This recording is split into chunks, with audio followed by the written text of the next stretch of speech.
নেই। ফলে শাহিন টার্নিং পয়েন্টে পড়েছে অনেক জায়গাতেই। হ্যাঁ, থ্যাংক। তো এরকম অনেকগুলোই। একটুখানি মিউট করে দাও, কেউ কি কারো সাউন্ড অন আছে? তাহলে মিউট করে দাও।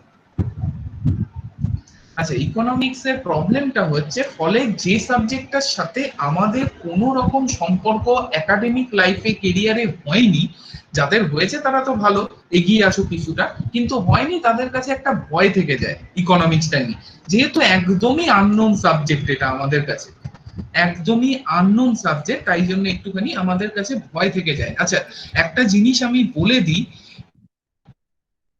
যেটা হচ্ছে স্ক্রিন একদম প্রেজেন্ট করে দিচ্ছে, আমি বুঝতে পারছি না কেন স্ক্রিন প্রেজেন্ট করছো। যদি আমাকে আমার স্ক্রিনটা না দেখতে পাও, এতক্ষণ যেটা চলছিল সেটা যদি কোনো কারণে না দেখতে পাও, তবে কি করবে, সায়নদীপ দে যে, দেখো মিটিং এ যেখানে সায়নদীপ দে লেখা আছে, ওটার ছবির ওপর ডাবল ক্লিক করো, তোমার স্ক্রিন চলে আসবে। সায়নদীপ দে যে ছবি আছে তার উপর ডাবল ক্লিক করো, দেখবে স্ক্রিন চলে আসবে। হ্যাঁ, পিন করে নাও স্ক্রিনটা। আগে একটুখানি বলে দিই, না হলে তো সবাই বুঝতেই পারবে না, স্ক্রিনটাই দেখতে পারবে না, বারবার সবাই প্রেজেন্ট করে দিচ্ছ, তোমরা জানো না বলে প্রথম করছো। তো কি করো, যে মিটিং যেখানে লিস্ট আছে বিভিন্ন জনের নাম, সেটায় যাও, সেখানে সায়নদীপ দে বলে যে প্রোফাইলটা আছে ওটায় দেখো, দুটো প্রোফাইল আছে সায়নদীপ দে বলে, দুটো না তিনটে আছে, তিনটে প্রোফাইলেই তিন ছবির ওপর ডাবল ক্লিক করো, দেখবে যে কোনো একটা প্রোফাইলে স্ক্রিন চলে আসবে। হ্যাঁ, আশা করি এবার সবাই দেখতে পাচ্ছ স্ক্রিন, সবাই দেখতে পাচ্ছ। যারা দেখতে পাচ্ছ না তারা আরেকবার বলে দিচ্ছি, মিটিং লিস্টে গিয়ে সায়নদীপ দে তিনটে প্রোফাইল আছে, সেই সায়নদীপ দে নামের ওপর না, কিন্তু স্ক্রিনের ওপর, যে ছবিটার ওপর ডাবল ক্লিক করো। হ্যাঁ, তাহলেই স্ক্রিন চলে আসবে, স্ক্রিনে লেখা আছে economics can be your friend. আমাকে দেখে লাভ নেই সঞ্জিত, আমাকে দেখে লাভ নেই, তুমি স্ক্রিন দেখো, পড়াশোনার জিনিসটাকে দেখো, আমাকে দেখে কি হবে। আচ্ছা, দর্শন বলছো ভয়েস ক্লিয়ার না, ভয়েস ক্লিয়ার, আমি তো ওয়াইফাই এ করছি, আমার প্রপারলি যাচ্ছে, নেট স্লো হলে ভয়েস ক্লিয়ার আসে না, একটু রিফ্রেশ করো, 2 মিনিট পর ঠিক হয়ে যাবে। তো এবার আমি বিষয়টায় চলে আসি, ইকোনমিক্স নিয়ে আমাদের অনেক সময় প্রবলেম থাকে যে স্যার নতুন জিনিস আমি কিছুই খাই না, কিছুই খুঁজে পাই না, যে পড়বোটা কি, খেয়ে বেড়াই, যে সবকিছুই অদ্ভুত লাগে। তারপর আমাদের সহৃদয় দাদা বা সিনিয়র বা বন্ধু বা অনেক ক্ষেত্রে টিচাররা আমাদের খুব সুন্দর একটা সাজেশন দিয়ে ফেলে, যে ইকোনমিক্স পড়বো স্যার, শুরু করব কি থেকে, শুরু করব কি পড়বো, তখন তাদের তাদের সুন্দর সাজেশন দেওয়া থাকে যে ইকোনমিক্সটা রমেশ সিং থেকে পড়। আর বাই গড বলছি, যদি ইকোনমিক্স না জেনে প্রপারলি কোনোদিন রমেশ সিং হলো পড়তে শুরু করো, তাহলে ডাব্লিউবিসিএস পড়ার ইচ্ছাটা চিরতরের জন্য বিলুপ্ত হয়ে যাবে তোমার। তাই কেউ যখন বলবে রমেশ সিং খুব ভালো বই, সেটা পড়, তাকে বলবে এই ক্ষতি আমার জীবনে করিস না, যে আমার পরীক্ষা দেওয়ার ইচ্ছাটাই চলে যায়। রমেশ সিং তখনই, রমেশ সিং হচ্ছে প্রো, প্রো বই তুমি তখনই হাত দিতে পারো, তখনই রমেশ সিং তুমি ধরতে পারো, যখন তোমার ইকোনমিক্স এর গোটা বুনিয়াদ দাঁড়িয়ে গেছে। এই বুনিয়াদি যদি না দাঁড়ায়, তুমি যদি রমেশ সিং পড়ো, তাহলে তোমার ওই যে বললাম সারা জীবনের মতো ডাব্লিউবিসিএস এর ইচ্ছা চলে যাবে। তাই ভুলেও রমেশ সিং এখন খুলবে না, রমেশ সিং খুলবে একটা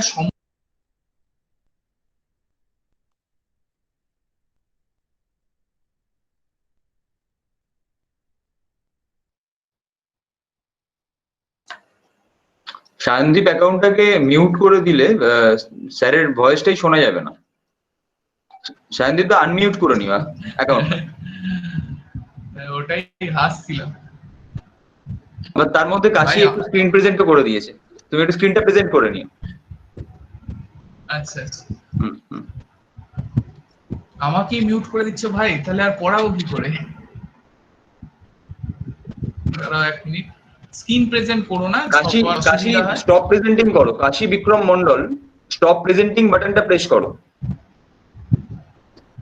উপরে স্টপ প্রেজেন্টিং যেখানে লেখা আছে স্ক্রিনে, তোমার স্ক্রিনটা দেখতে পাচ্ছি, যেখানে স্টপ প্রেজেন্টিং লেখা আছে সেটা ক্লিক করো।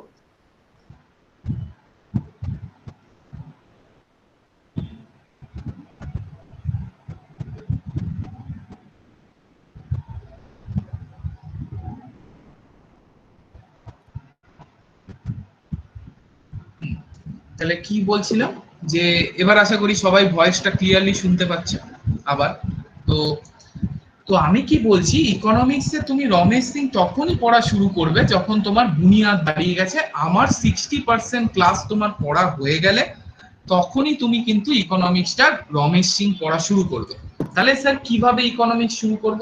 যদি কেউ ক্লাসে না ভর্তি হও, তাতেও এমিনেন্সে না ভর্তি হও তার জন্য, বা আমাদের ইকোনমিক ক্র্যাশ কোর্সে না ভর্তি হও তার জন্য আমি প্রপার অ্যাপ্রোচ বলে দিচ্ছি।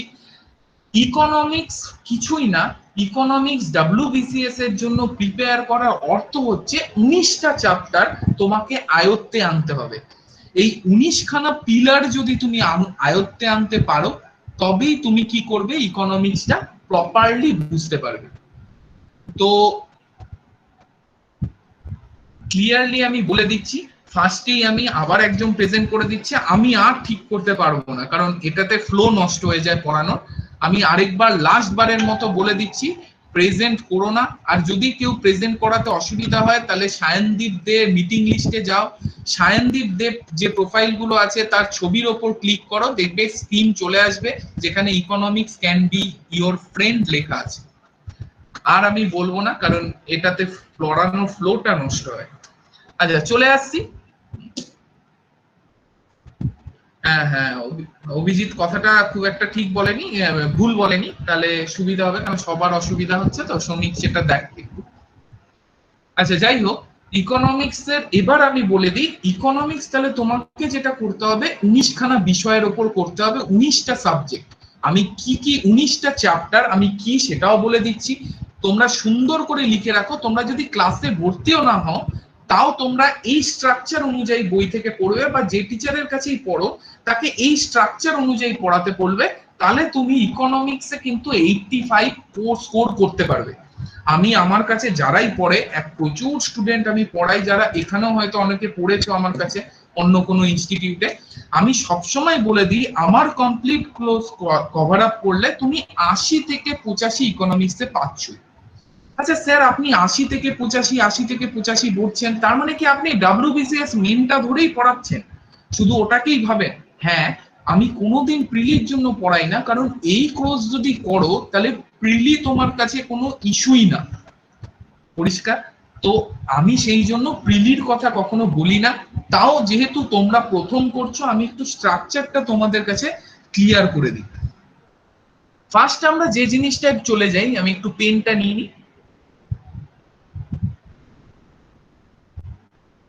ফার্স্ট আমাদের দেখো ডাব্লিউবিসিএস, আমি অন্য পরীক্ষা বলছি না, কারণ অন্য ডাব্লিউবিসিএস যখন মেন তুমি পড়বে, এরকম কোনো পরীক্ষা নেই যেটা তোমার কভার আপ হচ্ছে না।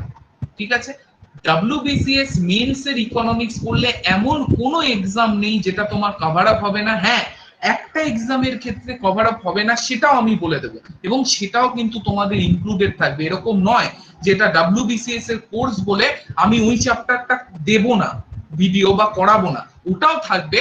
যদি তোমাদের, আমি এটাও বলে দেবো, এটা কিন্তু ডাব্লিউবিসিএস এর নয়, এই পরীক্ষার তোমরা চাইলে ওটা করবে, আর যারা টার্গেট শুধু ডাব্লিউবিসিসি রাখছো তারা ওটা করবে না। আমি গোটা ইকোনমিক্স তোমাদের হাতের মুঠোয় এনে দেবো। তো ডাব্লিউবিসিএস নিয়ে বলি, ডাব্লিউবিসিএস এর প্রিলিমিনারির ক্ষেত্রে তোমার 12 থেকে 13টা হচ্ছে ইকোনমিক্স এর প্রশ্ন আসে। 12 থেকে 13 খানা ইকোনমিক্স এর প্রশ্ন আসে। কোন কোন বছর এই কোয়েশ্চেন সংখ্যা 10এও নামে, কিন্তু আমাদের এভারেজ 12 থেকে 13টা কিন্তু ইকোনমিক্স এর প্রশ্ন থাকে, যেটা তোমার কাছে কোনো ব্যাপারই হওয়ার কথা নয়। তুমি যদি প্রপারলি কোর্স করো এটা কোনো ইস্যুই নয় তোমার কাছে। তাই এটা আমাদের আলোচনার বিষয় নয়। আমাদের আলোচনার বিষয় কোনটা, যে গোলাটা আমাদের দিকে আসবে মেন পরীক্ষা। মেন পরীক্ষায় 100 নাম্বারটা কিন্তু বড় কথা না। আমরা ভাবি 100 নাম্বারের পরীক্ষা, 100 নাম্বারের পরীক্ষা বড় কথা নয়। বড় কথা আমাকে একটাই সাবজেক্ট থেকে 100 খানা কোয়েশ্চেন ফেস করতে হবে। আছেই 19টা চ্যাপ্টার, তো কোয়েশ্চেন 100টা যদি হয়, অবভিয়াসলি প্রতিটা চ্যাপ্টার থেকেই কিন্তু আমাদের 4টা থেকে 5টা এভারেজে কোয়েশ্চেন আসবে। হ্যাঁ, কোনো কোনো চ্যাপ্টার থেকে বেশি আসে, কোনো কোনো চ্যাপ্টার থেকে কম আসে, কিন্তু তুমি ধরো এভারেজে 4-5টা কোয়েশ্চেন কিন্তু তোমার প্রতিটা চ্যাপ্টার থেকে আসবে। তার মানে কোনো চ্যাপ্টারই তুমি নেগলেক্ট করে যেতে পারবে না, তোমাকে প্রতিটা চ্যাপ্টারে ইন ডিটেল পড়াশোনা করে যেতে হবে। আর 100টা কোয়েশ্চেন ফেস করা কিন্তু বিশাল বড় ব্যাপার। 100 নাম্বার ফেস করা নয়, 100টা কোয়েশ্চেন ফেস করা বড় ব্যাপার। এটা যদি 10টা কোয়েশ্চেনে 100 নাম্বার আসতো কোনো ব্যাপারই হতো না, তোমরা ডেসক্রিপটিভ লিখে দিতে। আগেকার দিনের দাদা দিদিরা দেখবে বলবে আগে আমাদের লিখে ডাব্লিউবিসিএস দিতে হতো। লিখে ডাব্লিউবিসিএস আমিও দিয়েছি, খুব বড় ব্যাপার নয়। বড় ব্যাপার হচ্ছে 100 খানা ইন ডিটেল কোয়েশ্চেন ফেস করা। ঠিক আছে, এখন কিন্তু অনেক ডিটেলসে আমাদের পড়তে হবে। তো সেইটা আমাদের টোটাল পড়াশোনাটাই এই 100 নাম্বারের জন্য। এই 100 নাম্বারে আবার দু রকম ভাগ আছে, সেটাও আমি ক্লিয়ার করে দিই। 2017 অবধি এই বিভৎস জিনিসটা ইকোনমিক্সে না জুড়লেও 2018 তারিখ থেকে এই বোনের সাথে আবার একটা গোলা আরেকটা যুক্ত হয়েছে এই 100 নাম্বারের মধ্যে। সেটা হচ্ছে 15 to 20 marks economic current affairs. দেখবে ইকোনমিক্স প্রশ্নে 15 থেকে 20 নাম্বার, 2019-এ তো 23 নাম্বার এসেছিল ইকোনমিক কারেন্ট অ্যাফেয়ার্স থেকে আসে। অর্থাৎ সেই বছরের এক বছরের ইকোনমিক্সে, যেমন ধরো ডিসেম্বর, এবার যদি ডিসেম্বরে পরীক্ষা হয় তাহলে জানুয়ারি থেকে ডিসেম্বর অবধি এই সময়টার যে ইকোনমিক গতিবিধি তার উপরে কিন্তু প্রশ্ন আসবে, যেটা এন্ডলেস। তো এই জিনিসটা আবার গোদের ওপর বিষ ফোড়া হয়ে যুক্ত হয়েছে। তো ফার্স্ট আরেকটা পার্ট যেটা আছে সেটা হচ্ছে 80 নাম্বার, যেটা আসে ট্র্যাডিশনাল ইকোনমিক্স থেকে, যার আন্ডারে আমি 19টা চ্যাপ্টারের কথা বলছি। এই 19টা চ্যাপ্টার এই ট্র্যাডিশনাল ইকোনমিক্স এর যে 80টা কোয়েশ্চেন সেটা সলভ করতে আমরা কাজে লাগাবো। কিন্তু এই 15 থেকে 20 মার্কস যেটা ইকোনমিক কারেন্ট অ্যাফেয়ার্স আসবে, ফার্স্ট আমি এটাই যাই, এটা কোথা থেকে আসবে। ইকোনমিক কারেন্ট অ্যাফেয়ার্স যারা গ্রুপে দীর্ঘদিন ফলো করছো তারা জানো যে ইকোনমিক কারেন্ট অ্যাফেয়ার্স আমরা ফ্রিতে দিই। তোমরা যদি ভর্তি না হও তা সত্ত্বেও প্রতি মাসের 2 থেকে 3টে করে, যে মাসে যতটা লাগে, ভিডিও আমাদের ইকোনমিক কারেন্ট অ্যাফেয়ার্স এ হয় এবং সেটা ফেসবুক গ্রুপে ফ্রিতে শেয়ার করা হয়। ইকোনমিক কারেন্ট অ্যাফেয়ার্স এর আমার এই 2-3টে ভিডিও ডাব্লিউবিসিএস মেন্স এর 20টার মধ্যে 18টা প্রশ্ন পারার জন্য মোর দ্যান এনাফ। সবাই জিজ্ঞেস করে ডাব্লিউবিসিএস মেন্স এর জন্য এনাফ কিনা। আমি আমার সাবজেক্ট বলছি, ডাব্লিউবিসিএস মেন্স এর যে কোর্স তার থেকে 3 কদম এক্সট্রা করে আমি পড়াই, যাতে আগামী 3 বছর কোয়েশ্চেনের মান বাড়লো তোমাদের এই কোর্সেও হয়। প্রেজেন্ট যে লেভেল তার থেকে 3 লেভেল এক্সট্রা করে পড়ানো উচিত প্রত্যেক টিচারকে। আমি ইকোনমিক্স আমারটা বলতে পারি, আমি 3 লেভেল এক্সট্রা করে পড়াই, যাতে তোমাদের ভবিষ্যতেও কোনো অসুবিধা না হয়। তো এই যে এখানে 15 থেকে 20 নাম্বারের জন্য তোমাকে আমাদের স্টুডেন্টও হতে হবে না, আমাদের ক্লাসে ভর্তিও হতে হবে না, তুমি ওটা এমনি পাবে। আমাদের ফেসবুক গ্রুপ ফলো করবে, আদারওয়াইজ আমাদের পোর্টালে যদি যাও সেখানে জানুয়ারি থেকে কন্টিনিউ প্রতি মাসেরটা আপলোড করা থাকে, প্রতি মাসের ভিডিও আপলোড করা থাকে। এই ভিডিও ক্লাস তুমি যদি ফলো করো তাহলে তোমার এই 15-20 নাম্বারের টেনশন মিটে গেল। এইবার আমি চলে আসি পরের 80 নাম্বারের টেনশন নিয়ে, the main economics, traditional economics. এই 80 নাম্বারকে মারার জন্য আমাকে কি করতে হবে, 19টা চ্যাপ্টার। আমি এত ইন ডিটেলসে কেন স্ট্রাকচারটা বলছি, যাতে তোমাদের কোনো কিছুতে কোনো অসুবিধা না হয়। তোমরা যদি এখানে নাও পড়ো, যেখানেই তোমরা পড়ো সুন্দরভাবে এই স্ট্রাকচার অনুযায়ী যেন পড়তে পারো। আমার একটুখানি ক্লাসেও যেন তোমাদের 40-45 মিনিটও তোমার যেন আমি কিছু উপকার করে যেতে পারি, এর জন্য বলা। তো চলে আসি এই 19টা চ্যাপ্টার কি কি আমি পড়ব এই বিষয়ে চলে আসছি। তো ফার্স্ট চলে আসি content of Indian economics. Indian economics এর ট্র্যাডিশনাল ইকোনমিক্স, ভালো করে বলতে গেলে this is the traditional economics. Traditional economics এর কনসেপ্টটা কি, ট্র্যাডিশনাল ইকোনমিক কি, আমাদের কিসের উপর আমাদের দাঁড় করাতে হবে। তো চলে আসছি ট্র্যাডিশনাল ইকোনমিক যে কন্টেন্ট, আমি বলে দিয়েছি 19টা চ্যাপ্টার। আমি একদম সিকোয়েন্স অনুযায়ী 19টা চ্যাপ্টার দিয়েছি, আবল তাবল যেখান থেকে সেখান থেকে উঠিয়ে দিইনি, একদম এই সিকোয়েন্সে পড়বে। কারণ ইকোনমিক্স ইজ রিলেটেড কিন্তু ইকোনমিক্স এর অল চ্যাপ্টারস আর রিলেটেড টু ইচ আদার, প্রত্যেকটা চ্যাপ্টার একে অপরের সাথে সম্পর্কযুক্ত, তুমি একটাকে ছাড়া আরেকটাকে নিয়ে এগোতে পারবে না। This is all about trickle down hypothesis. তাই তোমাদের কি করতে হবে, প্রত্যেকটা চ্যাপ্টার প্রপার সিকোয়েন্সে পড়তে হবে।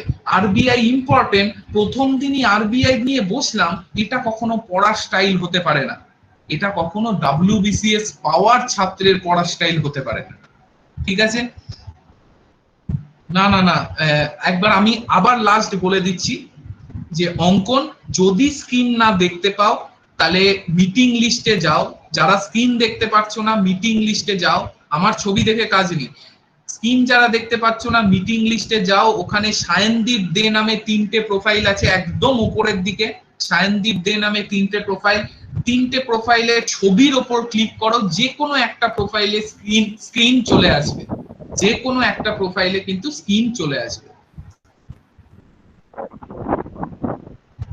তাহলে চলে আসছি এবার, আশা করি পেয়ে গেছো। তো ফার্স্ট আমাকে যে চ্যাপ্টারটা পড়তে হবে, যার উপর গোটা ইকোনমিক্স দাঁড়িয়ে আছে, the base of all economy, সেটা হচ্ছে ন্যাশনাল ইনকাম। ন্যাশনাল ইনকামে আমাদের ন্যাশনাল ইনকাম কেন হয়, পার ক্যাপিটা ইনকাম কি, ন্যাশনাল ইনকামের 4টে pillar, GDP, GNP, NDP, NNP, এই সম্পর্কে যাবতীয় কিছু, ন্যাশনাল ইনকাম বা জিডিপি কিভাবে ক্যালকুলেট করা হয়, ফ্যাক্টর কস্ট আর মার্কেট কস্ট কি, আমাদের এখানে কেন এনএনপি কে প্রাধান্য দেওয়া হয়, এভরিথিং কিন্তু দেখতে হবে। নেক্সট নাম্বার 2 তে আমাদের যে চ্যাপ্টারটা পড়া হবে সেটা হচ্ছে অরিজিন অফ ইকোনমিক্স। এটা কিন্তু বোরিং চ্যাপ্টার, এটা কিন্তু অপেক্ষাকৃত বোরিং চ্যাপ্টার, কিন্তু সব তো আর ভালো লাগার জন্য পড়া না। আমি বারবার আমার ইয়েতে বলি, আমি ভালো লাগানোর জন্য পড়াই না, বা এমিনেন্সের সবার ক্ষেত্রেই আমি বলছি, আমি আমারটার ক্ষেত্রে বলতে পারি যে আমি কখনোই ভালো লাগানোর জন্য পড়াই না, আমি পড়াই তোমাদের চাকরি পাওয়ানোর জন্য। তাই অনেক সময় বোরিং জিনিসও পড়াতে হবে।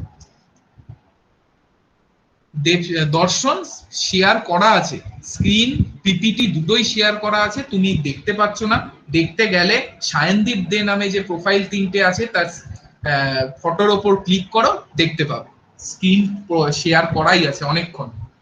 তো অরিজিন অফ ইকোনমিতে আমার কি কি করতে হবে, যে ইকোনমিক্স এর বিবর্তন একদম শুরু থেকে কিভাবে ইকোনমিক্স এসছে, ইকোনমিক্স এর গোটা বিবর্তনের ইতিহাস কিন্তু আমাকে পড়তে হবে। তো ইকোনমিক্স এর এই বিবর্তনের ইতিহাস পড়তে গিয়ে বিভিন্ন যে বড় বড় ইকোনমিক্স তাদের ধারণা, জেম কেইন্স, তারপর অ্যাডাম স্মিথ, লায়নাল রবিনস, এদের প্রত্যেকের ধারণা সম্পর্কে আমাদের দিতে হবে। ইকোনমিক্স এর বিভিন্ন থিওরি গুলো পড়তে হবে, যেমন balance growth, unbalance growth, big push theory, এগুলো প্রত্যেকটা জিনিস কিন্তু আমাদের পড়তে হবে। নেক্সট আমরা যে চ্যাপ্টারটা পড়বো সেটা হচ্ছে আনএমপ্লয়মেন্ট এন্ড পভার্টি, ঠিক আছে? আচ্ছা, আমি কমেন্টে দেখছি, আমি লাস্ট বারের জন্য স্ক্রিনটাকে রিজিউম করে দিচ্ছি, এটা কিন্তু লাস্ট বার, আমি আর করতে পারবো না, এবার লাস্ট বারের জন্য আমি স্ক্রিন রিজিউম করে দিচ্ছি আরেকবার। এবার যদি কেউ স্ক্রিন প্রেজেন্ট করো আমার কিন্তু কিছু করার থাকবে না। একটুখানি তোমরা জানি যারা দেখতে পাচ্ছ তাদের মনে হচ্ছে স্টপ হয়ে যাচ্ছে, তো কেউ দেখতে পাচ্ছে না, আমার ওটা আবার খারাপ লাগছে। তো লাস্ট বারের জন্য আমি স্ক্রিনটা প্রেজেন্ট করে দিচ্ছি।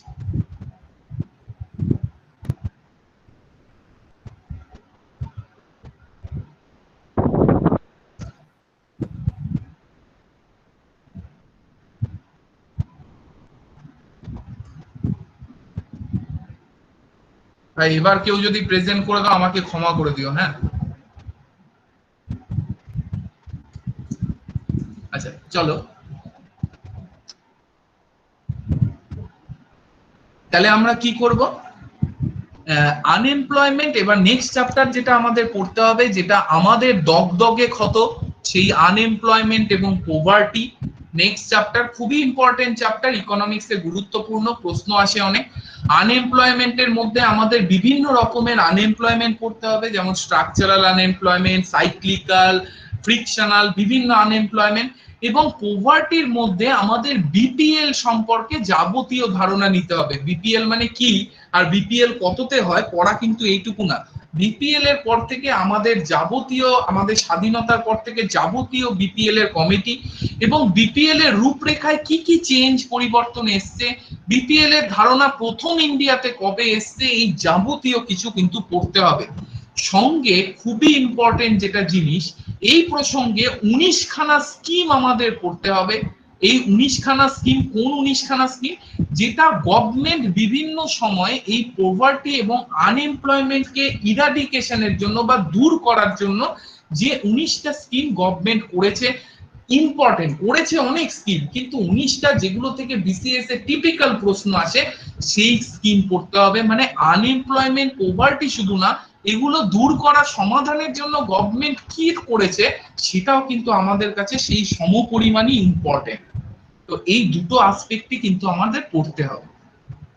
নেক্সট আমরা চলে যাই the second most important chapter of WBCS mains, যেখান থেকে প্রতিবার 4 থেকে 5টা প্রশ্ন আসবেই, সেটা হচ্ছে ইনফ্লেশন। আমি তোমাদের পরীক্ষা 2017, 18, 19 এর মেইনস পেপার অ্যানালাইসিস করব এমসিকিউ লাইভ সেশনে, তখন দেখতে পাবে যে 4 থেকে 5খানা তোমার এখানে প্রশ্ন প্রতি বছর থাকে ইনফ্লেশন নিয়ে। ইনফ্লেশনে শুধু ইনফ্লেশন না, ডিমান্ড পুল, কস্ট পুশ, বিভিন্ন ধরনের double digit, single digit, hyper inflation, stagflation, ইনফ্লেশনের জন্য সেভিংসে কি পরিবর্তন, ইনভেস্টমেন্ট, লেন্ডারদের কি, বড়োয়ারদের কি, Phillips curve, GDP deflator, inflation কিভাবে মাপা হয়, কেন সিপিআই এ মাপা হয়, কেন ডব্লিউপিআই এ মাপা হয়, এভরিথিং এই ইনফ্লেশন চ্যাপ্টারে তোমাকে কভার আপ করতে হবে। শুধু ইনফ্লেশনেরই আমরা মোট 6খানা ভিডিও ক্লাস পাবো। শুধু ইনফ্লেশন চ্যাপ্টারে আমরা শুধু 6খানা ভিডিও ক্লাস পাবো। মানে বুঝতেই পারছো আমরা কি পরিমাণ সেটাতে ইন ডিটেলস তোমাকে পড়াবো। এরকম নয় যে ইনফ্লেশন নিয়ে 30 মিনিটের ভিডিওর সামনে এসে বক্তৃতা দিলাম। ইনফ্লেশন নিয়ে 6খানা ভিডিও অ্যানালাইসিস ক্লাস হবে। নেক্সট আমি চলে যাই, জানো দুরকম মার্কেট আমাদের ভীষণভাবে পড়তে হবে। একটা হচ্ছে ক্যাপিটাল মার্কেট, যার আন্ডারে টোটাল শেয়ার মার্কেট এবং প্রাইমারি মার্কেট ও গিল্টেজ মার্কেট। ক্যাপিটাল মার্কেট মানে কিন্তু শেয়ার মার্কেট না, ক্যাপিটাল মার্কেটের মধ্যে গিল্টেজ মার্কেট আছে, প্রাইমারি মার্কেট আছে, শেয়ার মার্কেট আছে। এই তিনটে সম্পর্কে ইন ডিটেলস আলোচনা করবো। এতটাই ইন ডিটেলস করবো, এতটাই ভালোভাবে তোমাদের ক্লিয়ার হয়ে যাবে ক্লাসের পর যে শেয়ারে টাকা লাগানোর জন্য তোমাকে কারো হাতে যেতে হবে না, তুমি নিজে সেটাও করতে পারবে। এতটা ভালোভাবেই ক্লিয়ার হবে। নেক্সট চলে যাই, এখানে আমি ইনফ্লেশন বলতে গিয়ে বলেছিলাম the second most important chapter. এবার আমি চলে যাই the most important chapter, WBCS mains এর যেটা ব্যাকবোন যে চ্যাপ্টারটা, সেটা হচ্ছে আরবিআই। দেখো ক্যাপিটাল মার্কেট পড়া হয়ে গেছে, এই দুটো চ্যাপ্টার পরপর হচ্ছে মানি মার্কেটের অন্তর্গত। মানি মার্কেট তোমরা জানো, capital market the long term market, আর money market the short term market. বিষয়টা তো এতটুকু না, অনেক কিছু। তো ক্যাপিটাল মার্কেট পড়ছো, এবার মানি মার্কেটের আন্ডারে কিন্তু এই দুটো। তার মধ্যে আরবিআই এমন একটা চ্যাপ্টার যেখানে এভারেজে 16 থেকে 20খানা প্রশ্ন প্রতি বছর মেন্সে আসে। শুধু একটাই চ্যাপ্টার থেকে 16 to 20 মার্কস মেন এক্সামে আসে। তার মানে বুঝতেই পারছো আরবিআই আমাদের কি পরিমাণ এবং কিভাবে পড়তে হবে, কতটা গুরুত্ব দিয়ে পড়তে হবে। তাহলে এই হচ্ছে আমাদের আরবিআই, যেটা আমাদের অত্যন্ত গুরুত্ব দিয়ে পড়তে হবে। আরবিআই এর 5খানা কাজ আমাদের একদম ছিঁড়ে খেয়ে ফেলতে হবে। আরবিআই এর 5টা কাজ কোনগুলোকে ছিঁড়ে খাবো সেটাও আমরা বলে দিই। ফার্স্ট কাজ আরবিআই এর হচ্ছে ক্রেডিট ইস্যু। ক্রেডিট ইস্যু আমি 1 নাম্বার। 2 নাম্বার যেটা ক্রেডিট ইস্যু মানে টাকা ইস্যু করা, টাকা ইস্যু করা। তো ইস্যু করে গেলেই তো হলো না, একটা লিমিটে ইস্যু করতে হবে যাতে সবার কাছে ওটা ভ্যালুয়েশন থাকে। বর্ষাকালে ইলিশ মাছ হয়ে গেলে সমস্যা, যে দিকে দিকে ইলিশ মাছ, কাতল মাছ, কাতলা মাছ নেই, রুই মাছ নেই, শুধু ইলিশ মাছ, তখন ইলিশ মাছের দাম পড়ে যায়। তো এত টাকা ছাপিয়ে ফেললে হবে না যে টাকার কোনো দামই থাকলো না, লোকে পকেট থেকে ছুঁড়ে ছুঁড়ে টাকা ফেলছে। টাকার একটা লিমিটেই ছাপাতে হবে। তো সেটার জন্য ক্রেডিট শুধু ইস্যু করলে হবে না, ক্রেডিটটাকে কন্ট্রোলও করতে হবে। দ্য মোস্ট ইম্পর্টেন্ট কাজ, ক্রেডিটটাকে কন্ট্রোলও করতে হবে, যেটা আরবিআই কোয়ালিটেটিভ এবং কোয়ান্টিটেটিভ অ্যাপ্রোচের মাধ্যমে করে। তোমরা জানো যে repo rate, reverse repo rate, everything. এ তো দুটো বললাম, এরকম অনেক মেজার আছে আরবিআই, 19খানা মেজার প্রায় আমরা পড়বো, 18-19টা মেজার। 3 নাম্বার কাজ কি? 3 নাম্বার কাজ হচ্ছে maintaining forex reserve, the main thing. তোমাদের ফরেক্স রিজার্ভের ক্লাস ফেসবুক পেজেও আমি, গ্রুপেও আমি দিয়েছি। ফরেক্স রিজার্ভ হচ্ছে ফরেন এক্সচেঞ্জ রিজার্ভ, যার উপর ডলারের সাপেক্ষে টাকার দাম নির্ভর করে। অনেকেরই মনে এইটা নিয়ে প্রশ্ন আছে, কেন স্যার $1 মানে 80 হয়ে যায়, $1 82, কখনো শুনি $1 78, এটা কি মজা নাকি? কিসের জন্য হয়? এই যে ফরেক্স রিজার্ভের উপর এটা নির্ভর করে। ফরেক্স রিজার্ভ কি এটা কিন্তু আমাদের ইন ডিটেলস তোমরা জেনেও গেছো যদি আমাদের গ্রুপ ফলো করে থাকো, আর ক্লাসে তো হবেই। 4 নাম্বারটা কি পড়ব? Development activity. যে ডেভেলপমেন্ট অ্যাক্টিভিটি মানে বিভিন্ন রকম ডেভেলপমেন্টের কাজ, যেরকম নাবার্ড করেছে, আরবিআই কি কি ডেভেলপমেন্টের কাজ করেছে, বা কি কি নাবার্ডকে তো যদিও এখন গভর্নমেন্ট অফ ইন্ডিয়া আরবিআই কে চড় মেরে কেড়ে নিয়েছে 2017 সালে গোটাটা, যে তৈরি করেছে গাদ্দারি তার সাথেই হয়ে গেছে। যাই হোক, ডেভেলপমেন্টের জন্য, আমাদের দেশের ডেভেলপমেন্টের জন্য আরবিআই কি কি অ্যাক্টিভিটি করেছে সেটা পড়ব। আর লাস্ট যেটা পড়ব, লেন্ডার অফ লাস্ট রিসোর্ট। মনে রাখতে হবে, আমাদের কাছে যদি আমাদের দেওয়ালে পিঠ থেকে যায়, আমাদের কিছু করার নেই, এখন চাইতেই হবে, তখন আমরা প্রথম চাই কার কাছে? আমাদের বাবার কাছে। বাবা টাকা লাগবে, দাও। যতই ভালোবাসার লোক, মা হোক, যেই হোক, কিন্তু বেশিরভাগই আমরা চাই কিন্তু বাবার কাছে, কারণ আমাদের ভরসা বাবা আছে যে আমাদের সবকিছু মেটাবে। তো এইটাও হচ্ছে ব্যাংকের বাবা হচ্ছে আরবিআই। ব্যাংকের বাবা শুধু নয়, গভর্নমেন্টের বাবাও হচ্ছে আরবিআই। এই আরবিআই ব্যাংক এবং গভর্নমেন্টের যখন দেওয়ালে পিঠ থেকে যায়, তখন তাদের রক্ষা করার জন্য লেন্ডার অফ লাস্ট রিসোর্ট, তাদের শেষ ভরসা হিসেবে ভগবানের মতো বা উপরওয়ালার মতো উদয় হয়। এইটা হচ্ছে আরবিআই এর মহা গুরুত্বপূর্ণ কাজের মধ্যে একটা, যে গভর্নমেন্ট এবং ব্যাংকে লেন্ডার অফ লাস্ট রিসোর্ট হিসেবে কাজ করা।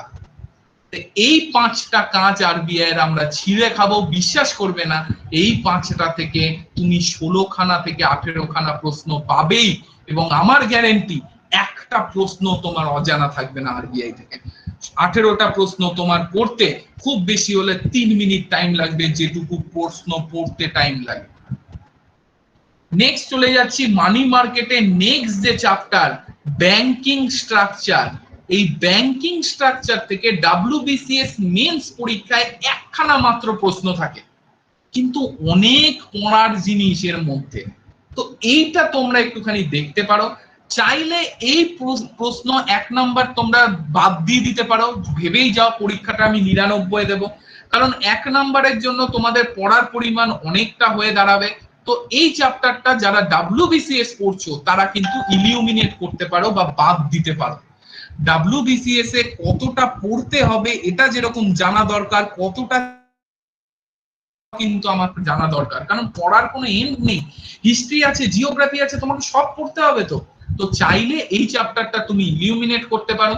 কিন্তু যারা ব্যাংকের পরীক্ষা দেবে, যারা এলআইসির পরীক্ষা দেবে, ইন্স্যুরেন্সের পরীক্ষা দেবে, তাদের জন্য এই চ্যাপ্টারটা কিন্তু মানে মানে একমাত্র ভরসা। ইন্স্যুরেন্স এবং ব্যাংকের পরীক্ষায় ব্যাংকিং স্ট্রাকচার ছেড়ে গেলে কিন্তু হবে না। আমাদের এই ব্যাংকিং স্ট্রাকচারে পরিপূর্ণ ক্লাস দেওয়া হবে, আমরা কোনো কিছু ছাড়বো না, আমরা এই 1 নাম্বার নিয়েও ভাববো। কিন্তু তোমরা চাইলে তোমাদের অনুযায়ী ছাড়তে পারো, তারপরে সব যদি পড়া হয়ে যায় তো যখন তোমার এক্সট্রা টাইম থাকবে তখন এই চ্যাপ্টারটা পড়তে পারো। কিন্তু যারা ব্যাংক এলআইসির পরীক্ষা দেবে ভাবছো, ইন্ডিয়ান রেলওয়ের পরীক্ষা দেবে ভাবছো, তারা কিন্তু এই চ্যাপ্টারটা ভুলেও ছাড়ার ভুল করবে না। নেক্সট আমি চলে যাচ্ছি যেটা ফিসকাল পলিসি। কোন দেশের ইকোনমি দুজনের হাতে থাকে, একটা হচ্ছে গভর্নমেন্টের হাতে আর একটা হচ্ছে আমাদের অ্যাপেক্স ব্যাংকের হাতে। তোমরা জানো আমাদের অ্যাপেক্স ব্যাংক আরবিআই, আর আমাদের গভর্নমেন্ট তো গভর্নমেন্টই।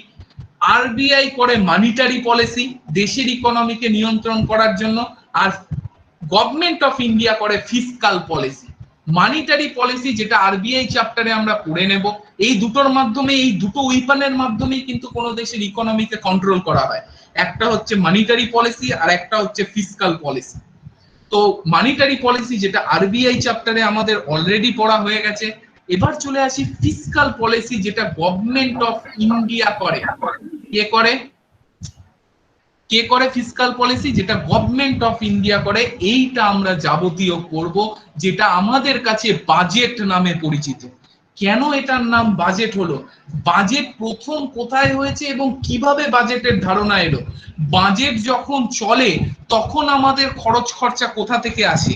হালুয়া সেশন কি, ক্যাপিটাল অ্যাকাউন্ট কি, কারেন্ট অ্যাকাউন্ট কি, কোনখানে কোন টাকা জড়ো হয়, কোন খাত থেকে কোন টাকা খরচ হয়, প্ল্যান্ড ইকোনমি কি, প্ল্যান্ড এক্সপেন্ডিচার কি, নন প্ল্যান্ড এক্সপেন্ডিচার কি, আউটকাম বাজেট কি, জেন্ডার বাজেট কি, তারপর তোমার জিরো বেসড বাজেট কি, পারফরমেন্স বাজেট কি, রেল বাজেটকে কেন আলাদা করা হয়েছে, এই যাবতীয় প্রশ্ন, বিভিন্ন রকম ডেফিসিট কি, রেভিনিউ ডেফিসিট, ফিসকাল ডেফিসিট, কোনটা বড় কোনটা ছোট, একদম ইচ এন্ড এভরিথিং জলের মতো পরিষ্কার করা এই ফিসকাল পলিসি চ্যাপ্টারের কাজ।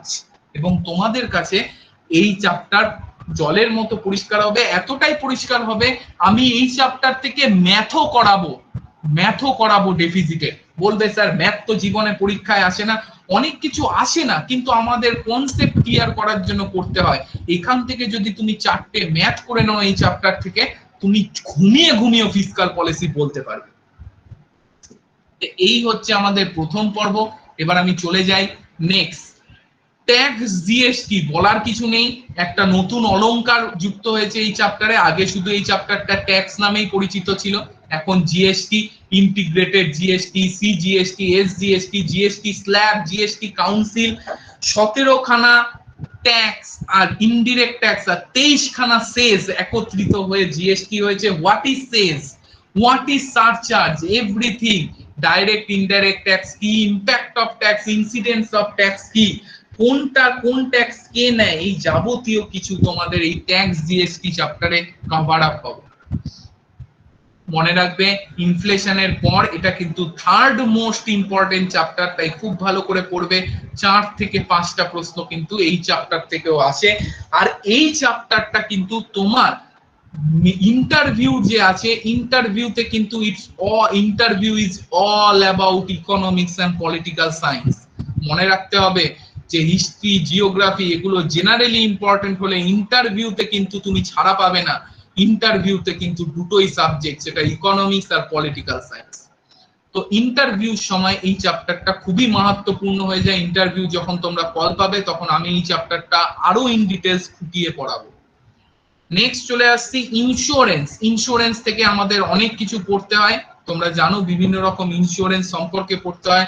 লাইফ, নন লাইফ ইন্স্যুরেন্স কোনটা, ভারতবর্ষে কিভাবে এলো, ওয়ার্ল্ডের ইতিহাসে কিভাবে এলো ইন্স্যুরেন্সের ধারণা, এই সমস্ত ইন্স্যুরেন্সে পড়তে হবে।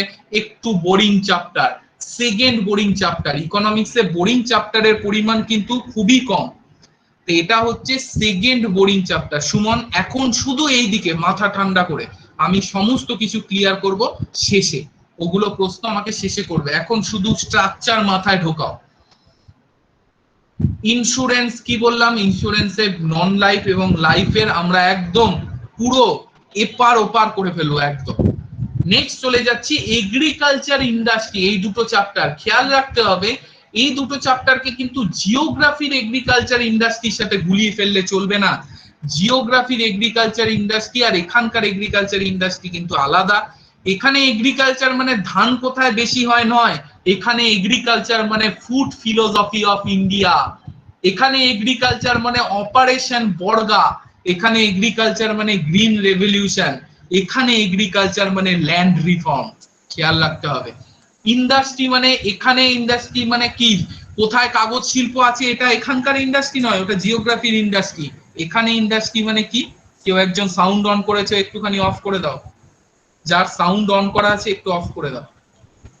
এখানে কি, এখানে ইন্ডাস্ট্রি মানে কি, এখানে ইন্ডাস্ট্রি মানে কিন্তু মিনিরত্ন, মহারত্ন, নবরত্ন, বিভিন্ন রকম industrial policy, first industrial policy, second industrial policy, third industrial policy, মর্টপ আইন, মর্টপ এমআরটিপি আইন, কিভাবে লাইসেন্সিং উঠলো, আমাদের ইকোনমিক্সের জলবিভাজিকা রেখা, পাথ ব্রেকিং, সেই LPG model, liberalisation, privatisation, globalisation, এখনই বলবে সবাই এগুলো তো স্যার জানি, এলপিজি তোমরা এখনো জানো না।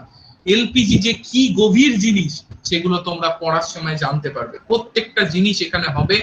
এখানে ধান কোথায় বেশি হয়, ধান গবেষণা কেন্দ্র কোথায় আছে, আর কাগজ শিল্প কোথায় হয়, এগুলো কিন্তু এখানকার বিষয় নয়।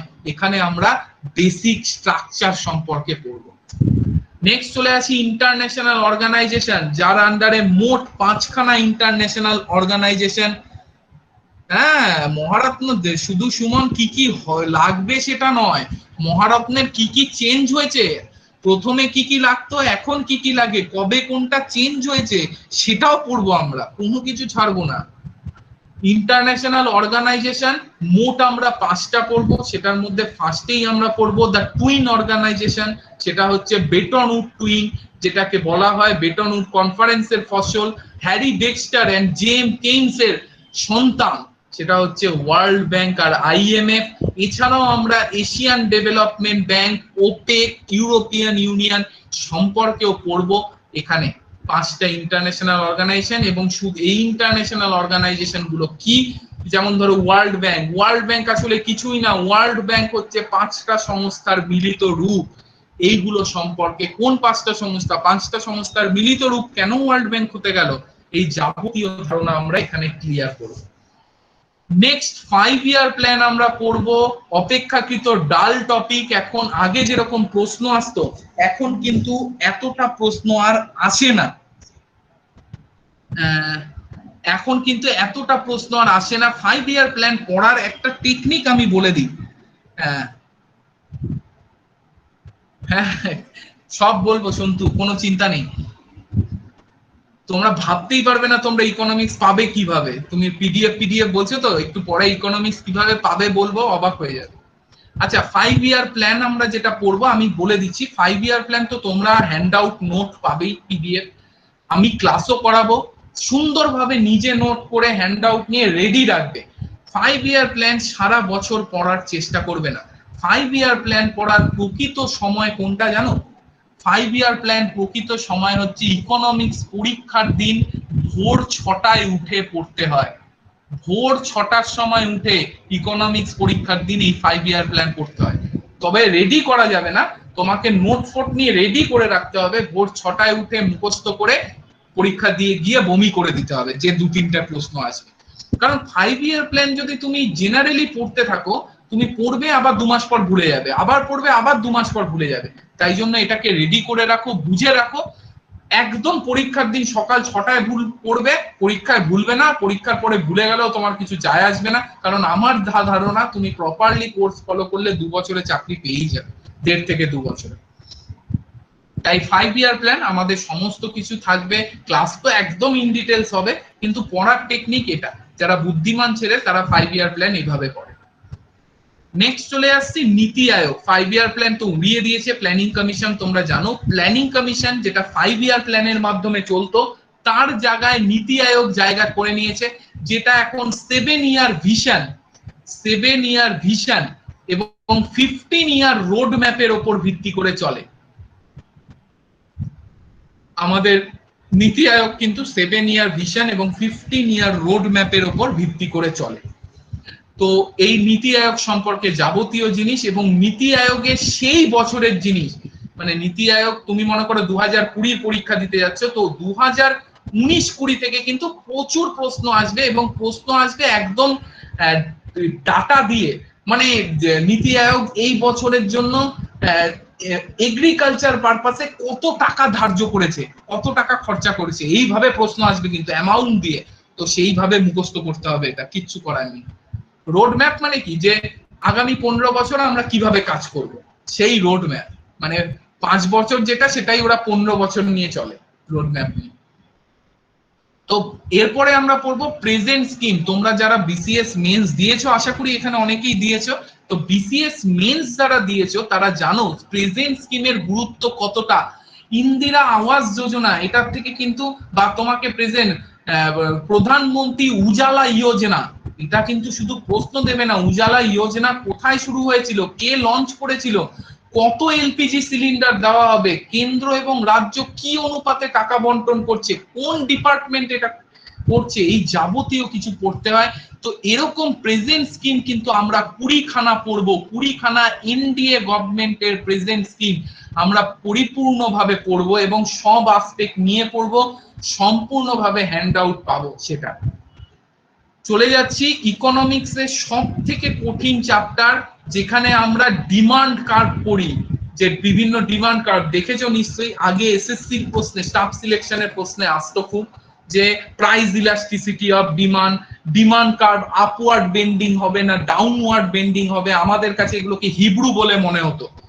গুডস এবং ইলাস্টিসিটি ডিমান্ড অফ পড়া, এই চ্যাপ্টারটা পড়ার পর ডিমান্ড কার্ভ একমাত্র চ্যাপ্টার যেটা তোমাকে আর সারা জীবন পড়তে হবে না, শুধুমাত্র ভিডিও দেখেই হয়ে যাবে, 2-3 বার ভিডিওগুলো দেখে নেবে, তারপর থেকে এই চ্যাপ্টার এত ভালো করেই বুঝবে যে তোমার আর এই চ্যাপ্টারটাই সব থেকে কঠিন চ্যাপ্টারটাই সব থেকে সোজা হয়ে যাবে এবং তোমাকে এটা আর পড়তেই হবে না, কারণ এই চ্যাপ্টারটায় পড়ার জিনিস নেই, গোটাটাই বোঝার জিনিস।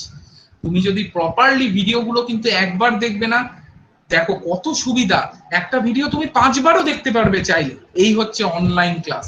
লোকে অফলাইন অফলাইন বলে, এটা কিন্তু আমি আজকের জন্য বলছি না, যারা আমাকে চেনো আমি কিন্তু আজ থেকে 5 বছর আগে থেকে বলে যাচ্ছি যে online is far better then offline.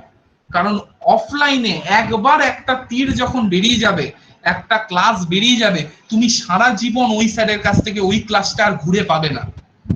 By chance তোমার শরীর খারাপ হলে সেই ক্লাসটা গেল, ব্যাকআপ ক্লাস পাবে, কিন্তু ব্যাকআপ ক্লাস কখনোই আসল ক্লাসের পরিপূরক হতে পারে না। ব্যাকআপ ক্লাসে 3-4 দিনের ব্যাকআপ ক্লাস একদিনে নেওয়া হয়।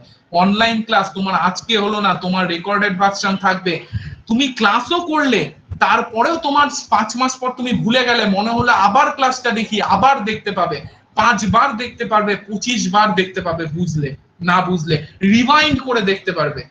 অনলাইন অনেক ভালো যারা পড়াশোনা করছে, আমি এটা অনেক দিন আগে থেকে বলে আসছি। Goods and price elasticity of demand চ্যাপ্টারটা আমরা পড়বো, যেখানে আমরা বিভিন্ন রকম ডিমান্ড কার্ভ, বিভিন্ন রকম goods, price elasticity of demand negative না পজিটিভ, কোন গুডস এর ক্ষেত্রে সেটা কি রকম, ইনফেরিয়ার, ভ্যাবলেন্ট, তারপর সব গুডস এর ক্ষেত্রে আমরা সেটা পড়বো, গিভেন গুডস, সাবস্টিটিউট গুডস, যাবতীয় গুডস এর ক্ষেত্রে প্রতিটা কেস আমরা ধরে ধরে দেখব। এরপর যেটা মিসলেনিয়াস, এটা কোনো চ্যাপ্টার নয়। মিসলেনিয়াস চ্যাপ্টারটা কি?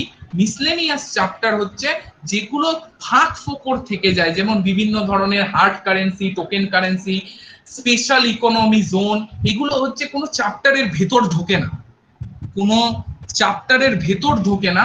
এটা কিন্তু তোমাকে মিসলেনিয়াস যে পার্টটা, মিসলেনিয়াস পার্টটা হচ্ছে সেই পার্টগুলো যেগুলো এই চ্যাপ্টারগুলোর মধ্যে আসে না। আমি কোনো ফাঁক ফোকরও রাখবো না, আমি ভাই কোনো রিস্ক নিতে চাই না, যদি ওই প্রশ্নটা না আসে তাহলে ওটাই বলবে যে স্যার পড়ায়নি, এটাই এসছে, তাই আমি আমার ক্ষেত্রে কোনো রিস্ক নিই না। তো এই মিসলেনিয়াস যে ফাঁক ফোকর গুলো থাকবে, যেরকম বিভিন্ন রকম মার্কেট সেলস, সেগুলো এখানে তোমার হবে। এবার চলে যাই, আমাদের টোটাল চ্যাপ্টারের কাজ শেষ হয়ে গেল, এইবার আমরা এক্সাম সিচুয়েশনের জন্য রেডি হব এমসিকিউ অ্যানালাইসিসের মাধ্যমে। একটুখানি আগে রাকেশ এগুলো প্রশ্ন পড়ে, আগে স্ট্রাকচার মাথায় ঢোকাও, তুমি পড়ো না পড়ো তোমার এটা কিন্তু ভীষণ ভাবে কাজে লাগবে। তুমি আনএকাডেমিতে পড়ো, আড্ডা 247 এ পড়ো, যেখানে পড়ো তুমি এই স্ট্রাকচার ফলো করবে সব সময়। যেখানে এই স্ট্রাকচার ফলো হবে না সেখানেই কিন্তু গন্ডগোল। এটা হচ্ছে প্রপার ইকোনমিক্স পড়ার টেকনিক, এবং আমি শুধু না, যে কোনো ভালো টিচার এইভাবেই পড়ায়। এমসিকিউ অ্যানালাইসিস, শান্ত আমি একটা কথা বলি, সেটা হচ্ছে তুমি এই ক্লাসটা এখন কন্টিনিউ করবে তো 9:30 মোটামুটি? 9:30 না, যতক্ষণ আমার লাগে, আমি টাইম আচ্ছা, আমি তাহলে একটু 10 মিনিট অন্য একটা ক্লাস প্যাচ আপ করিয়ে দিয়ে আবার জয়েন করছি। হ্যাঁ হ্যাঁ নিশ্চয়ই। আচ্ছা, এমসিকিউ অ্যানালাইসিস কি? এমসিকিউ অ্যানালাইসিসটা এবার আমরা এক্সাম সিচুয়েশনের জন্য রেডি হব, এবং হাবিজাবি এমসিকিউ করব না। এমসিকিউ অ্যানালাইসিসে আমরা কি কি করব? 2017 মেন্স পেপার করব, 2018 মেন্স পেপার করব, 2019 মেন্স পেপার করব, আর আগে এসএসসি সিজিএল এ যেগুলো আগে যখন জিকে ছিল তখন যে ইকোনমিক্স এর কোশ্চেন গুলো আছে সেইগুলো আমরা ডিটেলসে পড়বো, এই এসএসসি সিজিএল এর কোশ্চেন গুলো অ্যানালাইসিস করব। আমরা প্রায় এমসিকিউ অ্যানালাইসিসে 500-র উপর কোশ্চেন অ্যানালাইসিস করব। তো এইটা হচ্ছে তুমি যখন তোমাকে এক্সাম সিচুয়েশনের জন্য তৈরি করা, এই যাবতীয় কোর্স যখন হয়ে যাবে তোমার কাছে ইকোনমিক্স, ওই যে বলেছি ইকোনমিক্স তোমার সব থেকে বড় ভয়। আমার ভিডিওটা আজকে শুরু হয়েছিল economics can be your friend দিয়ে, ওই কথাটার তাৎপর্য তুমি গোটা কোর্সটা করার পর বুঝতে পারবে। পরিষ্কার? এই হচ্ছে আমাদের 80 নম্বরের ইকোনমিক্স এর মেন পেপার অ্যানালাইসিস। এবার আমি যাই যে আমাদের পড়ার ধরনটা কি করে হবে। 1 নাম্বার, প্রথম আমাদের পড়ানোটা কিরকম স্ট্রাকচারে, এবার তোমাদের কোয়েশ্চেন গুলো আপনা থেকেই ক্লিয়ার হয়ে যাবে দেখবে।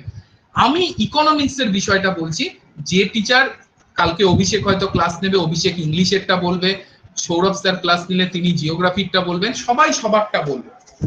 তো আমি আমার ইকোনমিক্স ক্লিয়ার করে দিচ্ছি, ইকোনমিক্স তোমরা কিভাবে পড়বে।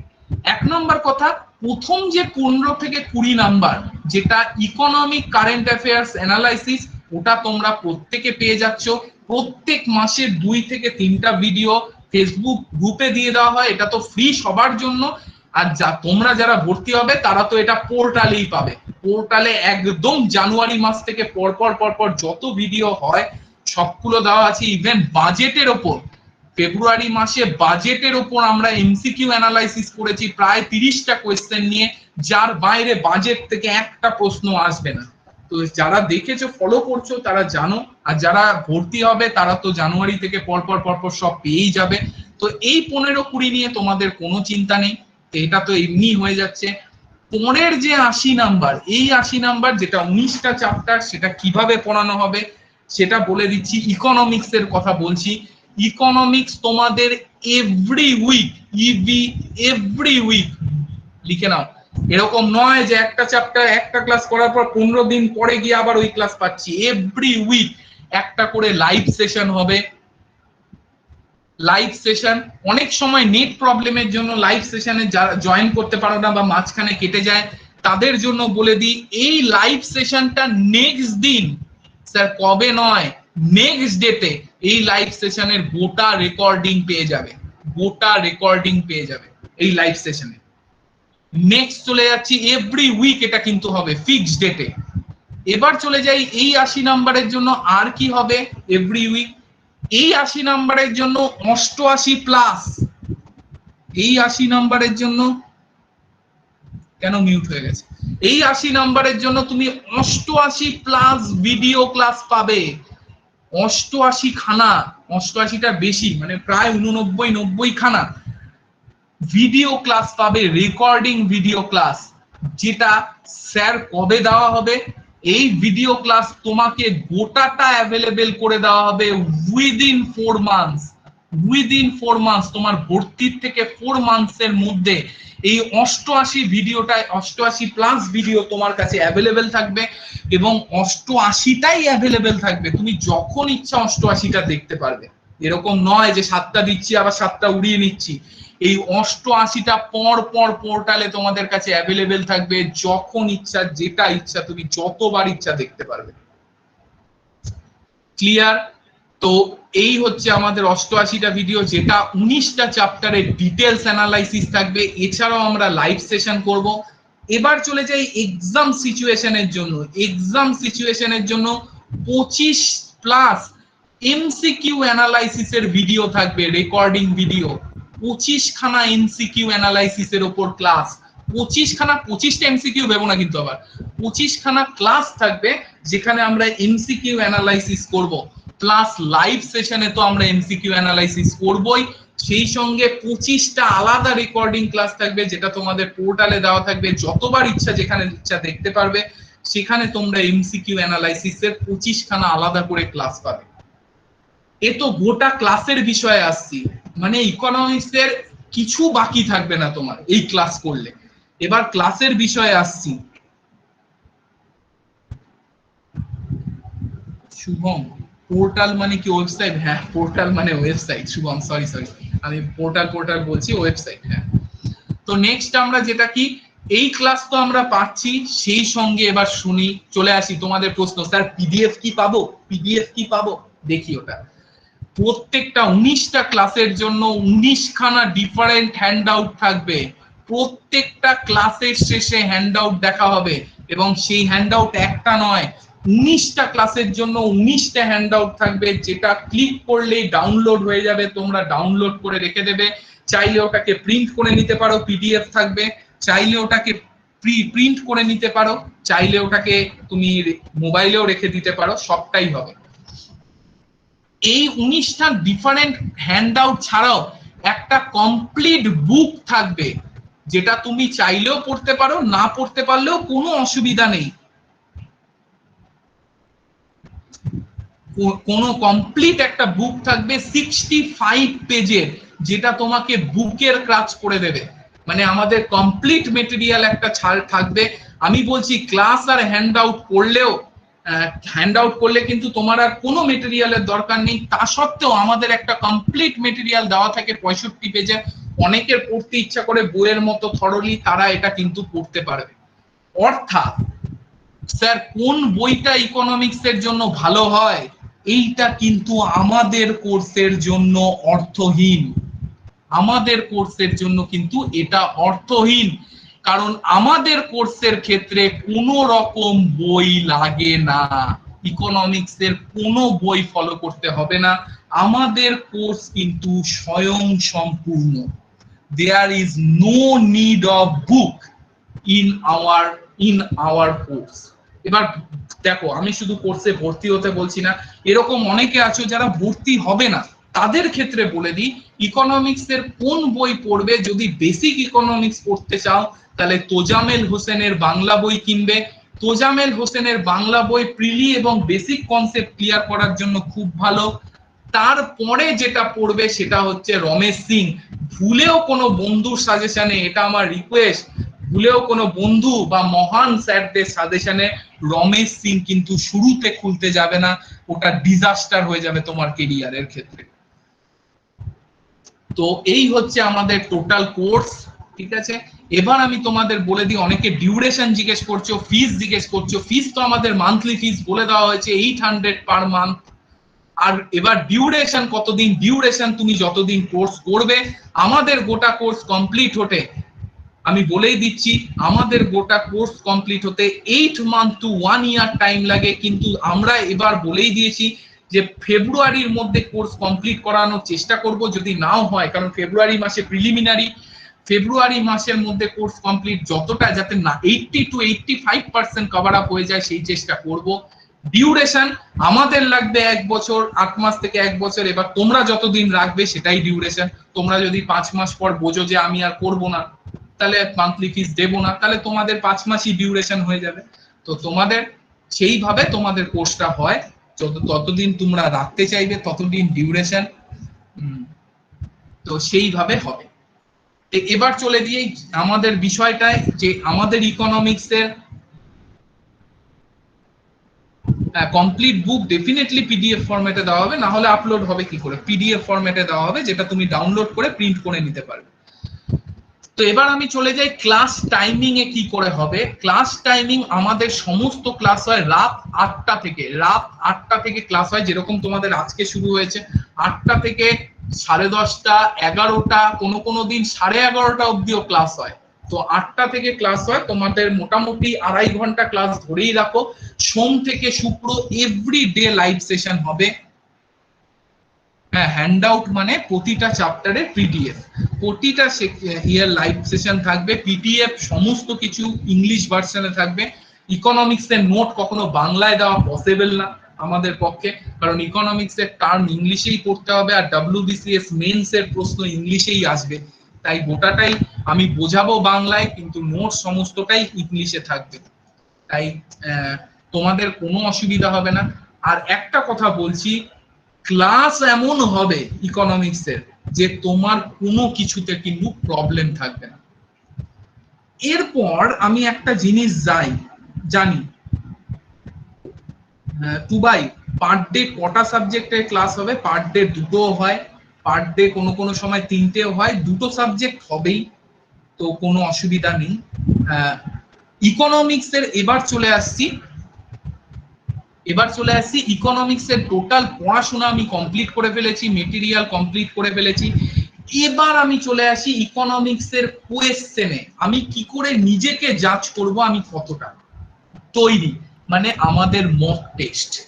মনে রাখবে মক টেস্ট দেওয়ার একটা পদ্ধতি বলে দিচ্ছি। ইকোনমিক্স এর মক টেস্ট কিন্তু এখন জিজ্ঞেস করো না, কমেন্ট পরে করো, আগে বোঝো কি বলছি, কমেন্ট করার সময় আসবে আমি বলে দেবো তখন।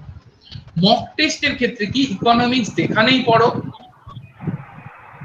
যার সাউন্ড আছে একটুখানি বন্ধ করে দাও।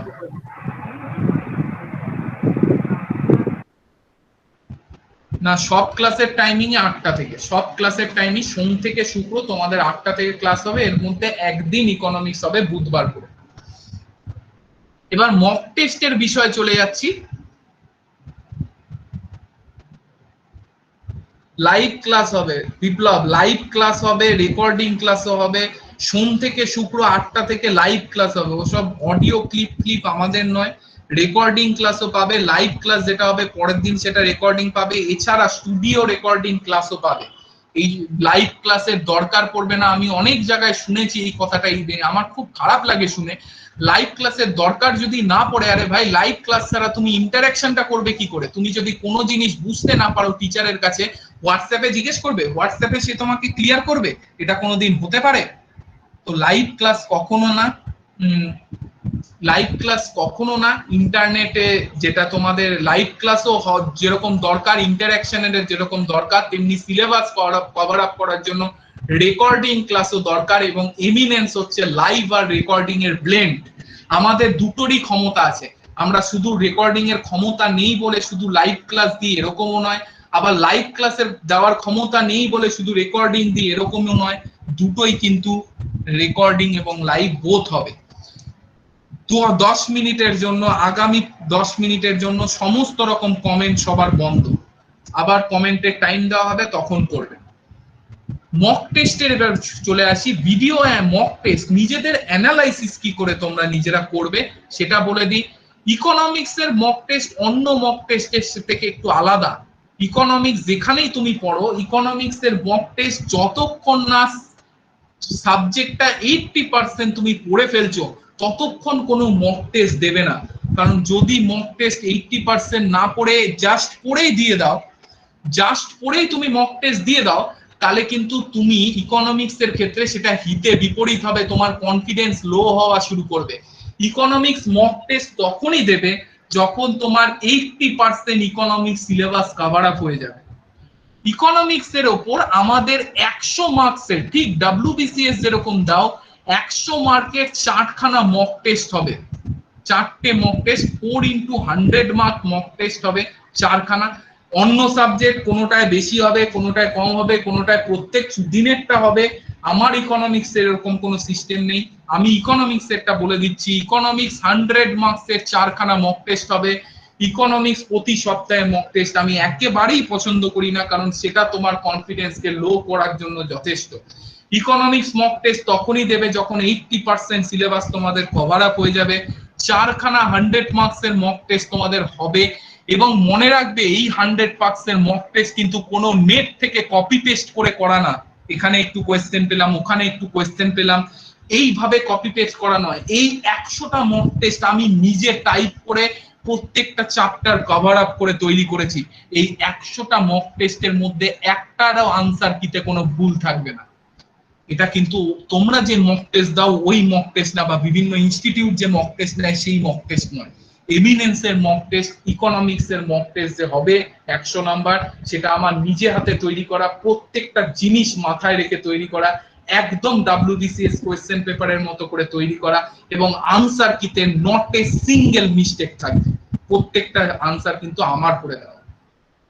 তো এইভাবে তোমাদের মক টেস্ট হবে, যার মাধ্যমে তোমরা অ্যানালাইসিস করতে পারবে।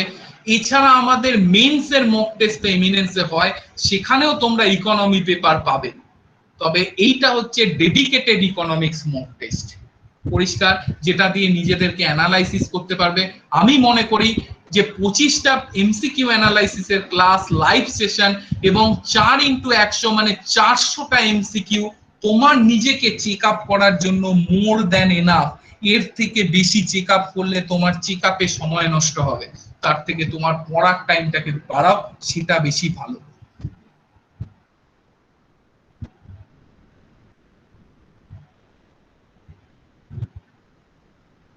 রেকর্ডেড সাহিল, রেকর্ডেড ক্লাসে এ টু জেড সিলেবাস দেওয়া থাকবে।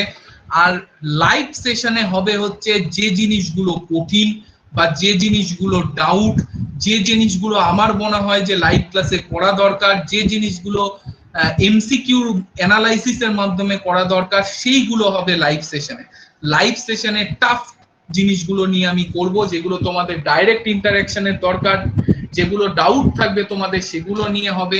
আর রেকর্ডিং ক্লাসে একটু আগে তুমি ভিডিও হয়তো শুরুতে ছিলে না, আমি বলেই দিয়েছি 88টা ক্লাসে রেকর্ডিং ভার্সন, রেকর্ডেড ক্লাস তোমরা পাবে, যেখানে এ টু জেড 19টা চ্যাপ্টার থাকবে। প্রতি সপ্তাহে একটা করে লাইভ সেশনে, প্রতি সপ্তাহে একটা করে লাইভ সেশনে। কোনোদিন ইকোনমিক্স কভার আপ হওয়া 2 বছর ধরে কভার আপ হবে না, বিভিন্ন ইনস্টিটিউট যে দেয়, তো ওটা লাইভ সেশনে একটা করে ক্লাসে কখনো সম্ভব না। তো একটা করে ক্লাস লাইভ সেশনে আমরা কঠিন জিনিসগুলো, যেগুলো আমি মনে করব যে তোমাদের পড়ানো দরকার লাইভে এসে, সেগুলো সব। হ্যাঁ, CA current affairs, economic current affairs একদম জানুয়ারি থেকে আমাদের পোর্টালে পাবে, একদম জানুয়ারি থেকে সবাই পাবে, যারা ভর্তি হবে এভরিওয়ান পাবে জানুয়ারি থেকে, একদম পর পর থাকবে। অ্যাডমিশন ফিস তোমাদের বারবার বলেই দেওয়া হয়েছে, আমাদের তো মান্থলি অ্যাডমিশন ফিস মাত্র 800 টাকা, 800 মান্থলি ফিস। আমাদের কোনো অ্যাডমিশন ফিস নেই যে 2000-3000 টাকা দিয়ে তুমি ভর্তি হও তারপর মাসে মাসে 1000 বা 800 টাকা দাও, এসব আমরা কিছু করি না। আমরা 800 টাকা করে মান্থলি নিই, মাসের টাকাটা তোমাকে শুরুতে দিতে হবে।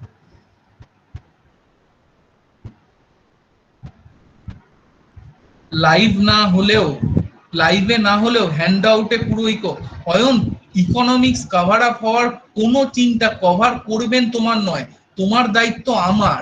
তোমার যতটা চিন্তা তোমার ইকোনমিক্স কভার আপ হবে কিনা, তার 10 গুণ চিন্তা আমার, যে তোমাকে আমি ইকোনমিক্স কভার আপ করাতে পারবো কিনা। লাইভ সেশনে কেন আমি ইকোনমিক্স কভার আপ করাতে যাব, ভালো করে শোনো আমি কি বলছি। লাইভ সেশনটা হবে কঠিন টপিক এবং যেগুলো নিয়ে ডাউট থাকবে সেটার উপর। আমাদের যে রেকর্ডেড ভিডিও দেওয়া হবে তোমাদের 88 খানা, সেখানে এ টু জেড 19টা চ্যাপ্টারের অ্যানালাইসিস থাকবে, ওইটা হচ্ছে পুরো সিলেবাস। আর লাইভ সেশন প্রতি সপ্তাহে হবে কঠিন টপিক এবং যেগুলো ডাউট ক্লিয়ার করার দরকার সেগুলো নিয়ে। সুমন, মেন টপিক গুলো লাইভে হবে না, লাইভে আমি যেটা মনে করব সেটা হবে। সব লাইভে যেগুলো দরকার সেগুলো প্রত্যেকটা জিনিস আমি লাইভে করব।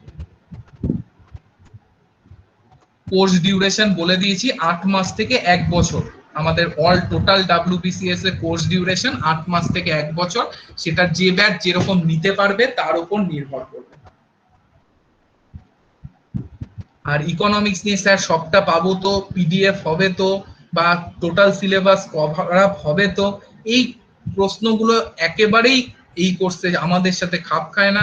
কারণ তোমার যতটা চিন্তা যে ইকোনমিক্স কভার আপ হবে নাকি, বিশ্বাস করবে না, তার থেকে 10 টাইমস বেশি চিন্তা আমার থাকবে যে তোমাদের আমি সব প্রশ্ন পারাতে পারবো কিনা। আরে প্রতিটা সাবজেক্টের জন্য দেবকুমার 800 কেন, তোমার সব সাবজেক্ট, অল সাবজেক্টের জন্য 800, তোমার মান্থলি ফিস 800, তাতে তুমি সব সাবজেক্ট পাবে, 8টা সাবজেক্টই পাবে। ক্লাসের timings, live session, recorded session তো তোমরা এমনিই থাকবে, যখন ইচ্ছা দেখতে পাবে। লাইভ সেশনটা হবে রাত্রি 8টা থেকে, রাত্রি 8টা থেকে লাইভ সেশন হয়, সেটা লাইভ সেশন রাত্রি 8টা থেকে হবে। এবার আমি কয়েকটা জেনারেল অফলাইন ইনস্টিটিউটের প্রশ্ন এখন অবান্তর। সুমন, অফলাইন ইনস্টিটিউট আমাদের বেলঘরিয়া আছে, বারাসাত আছে, সোনারপুর আছে, বালিগঞ্জ আছে, কিন্তু অফলাইন ক্লাস কবে শুরু হবে সেটার কোনো ভরসা এখন নেই।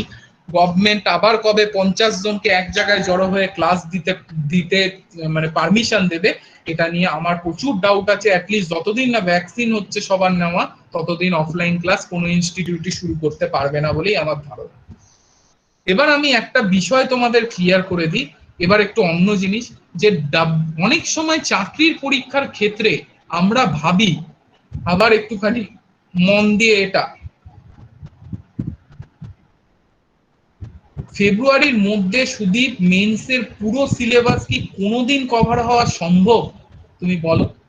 এখন থেকে স্টার্ট করলে এটা তো স্বাভাবিক, কোনো ইনস্টিটিউট যদি বলে কভার করে দেবো, সে করবে না, সে তাহলে সে ভাওতা দিয়ে নিচ্ছে তোমাকে, কখনোই সম্ভব না। ফেব্রুয়ারিতে প্রিলিমিনারি শুরু হবে, প্রিলিমিনারির আগে আমরা প্রিলিমিনারিতে তোমার যাতে 80 to 85% সিলেবাস কভার আপ হয়ে যায় সেটা চেষ্টা করব। টোটাল সিলেবাস কভার হতে 1 বছর অবধি টাইম লাগে।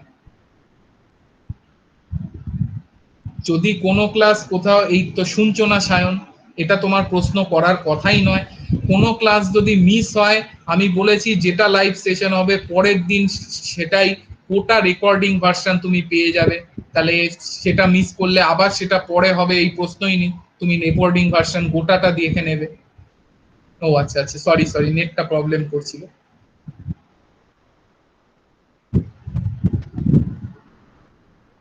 অফলাইন ক্লাস হলে তুমি অনলাইনেই করবে দেবকুমার, মেদিনীপুরে থাকো কেন, আমাদের তো আলিপুরদুয়ারের স্টুডেন্টেও ভর্তি, আলিপুরদুয়ার কোচবিহার।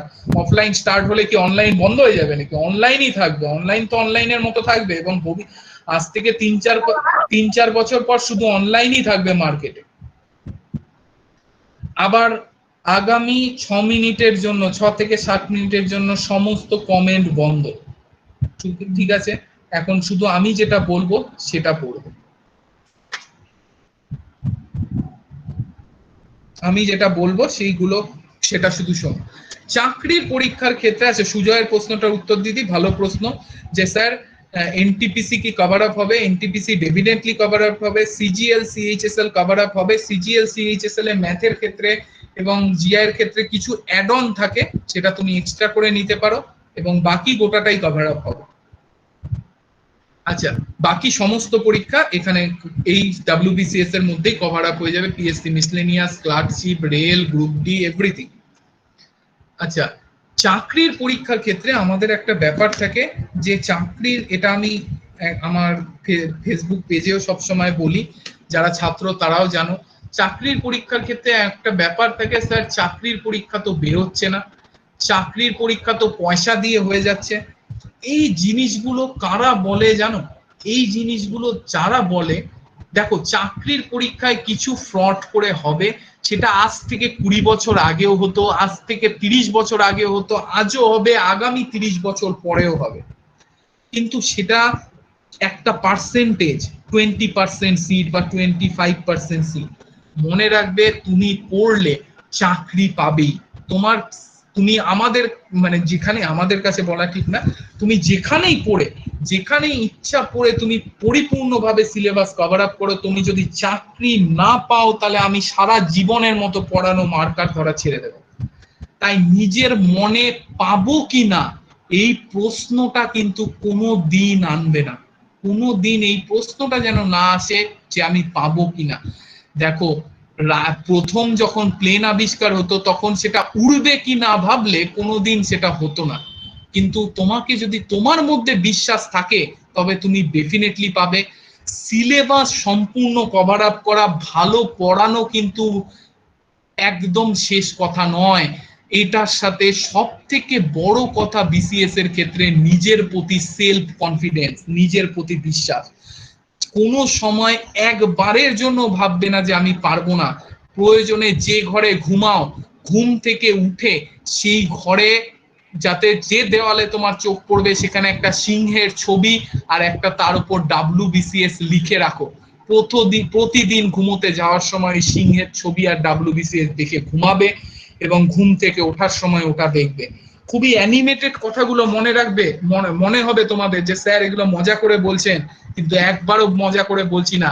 তুমি বিশ্বাস করবে না তোমাকে কি পরিমাণ সেলফ কনফিডেন্স ওটা দেবে।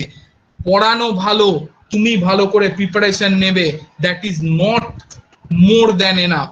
সব থেকে বেশি দরকার যেটা তোমার সেলফ কনফিডেন্স, কারণ প্রিপারেশনের সাথে তোমার কনফিডেন্স থাকলে তবেই তুমি বিসিএস পাবে। কিরকম কনফিডেন্স?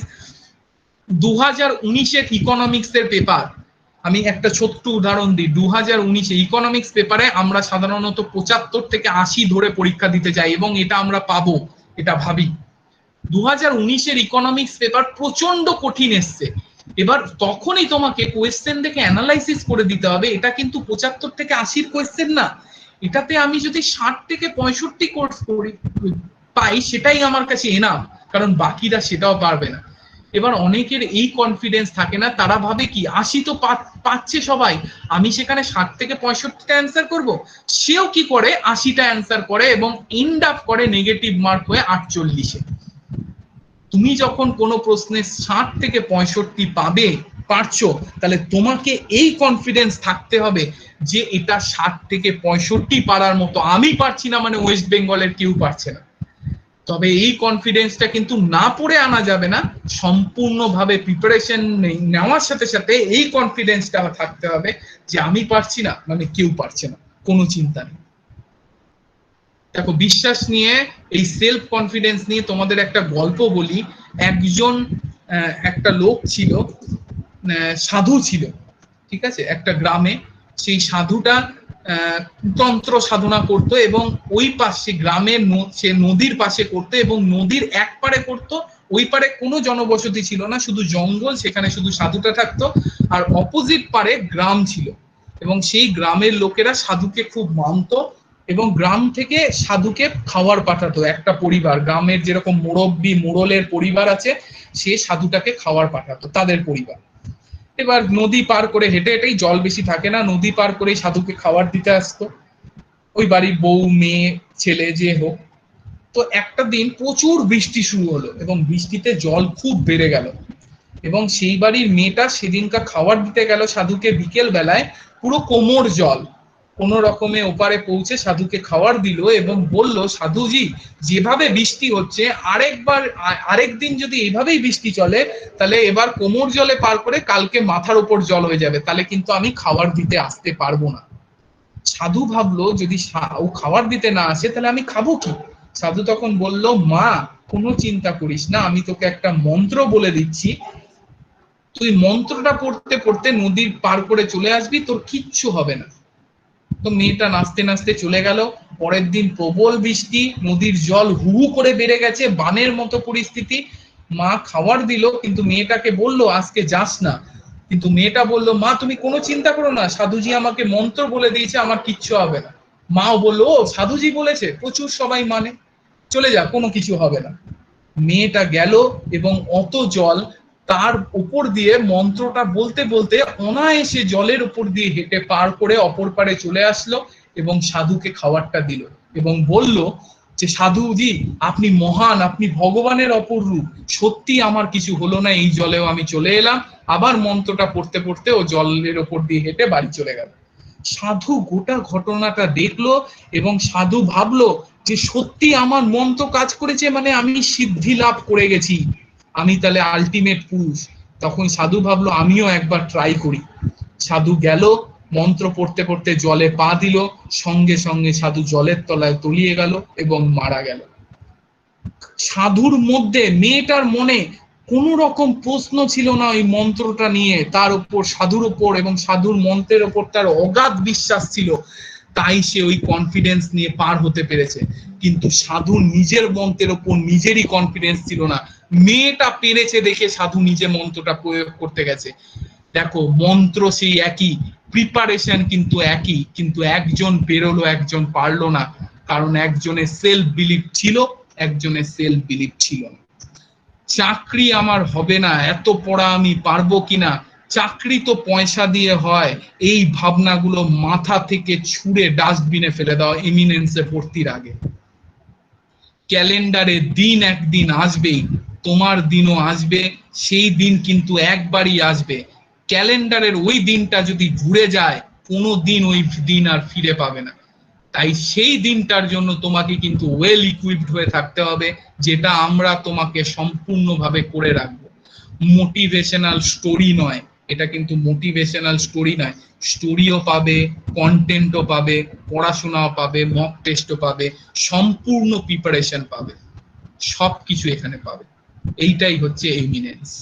আর এমিনেন্স তো নিজে একা করতে পারবে না, তোমাদের সেলফ বিলিভ সবসময় রাখতে হবে। মনে রাখবে, কখনো মনে এটা ভাববে না যে পাবো না। যদি পাবো না মনে এই সময় আসে, আমার নাম্বারে ফোন করে আমার সাথে গল্প করবে, কথা বলবে, আমি তোমাকে ভালো কথা বলবো, তোমার ভালো লাগবে। অভিষেক স্যারকে ফোন করবে, আমরা সবসময় তোমাদের সাথে আছি।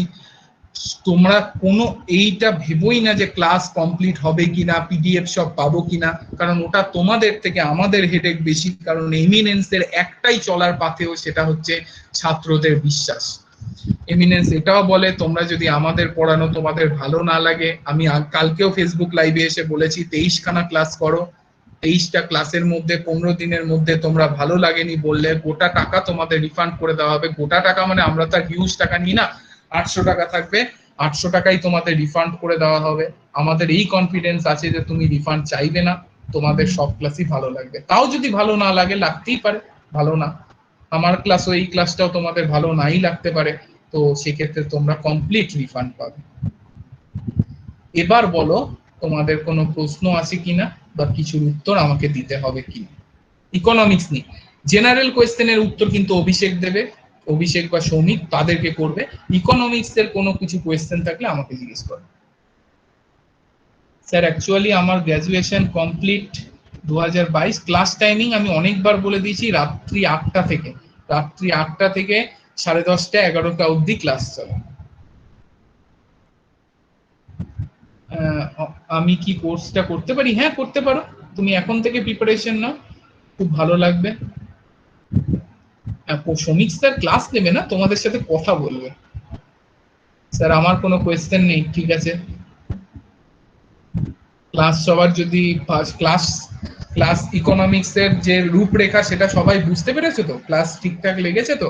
সবাই মোটামুটি ইকোনমিক্স এর ধাঁচাটা বুঝতে পেরেছো তো? হ্যালো স্যার, হ্যাঁ বলো। বলছি আমি কি শুধু ইকোনমিক্স এর উপরে আপনার কাছে ক্লাস করতে পারি? হ্যাঁ ইকোনমিক্স ক্র্যাশ কোর্সও করতে পারে, কোনো অসুবিধা নেই, সমীক স্যারের সাথে কথা বলে নেবে।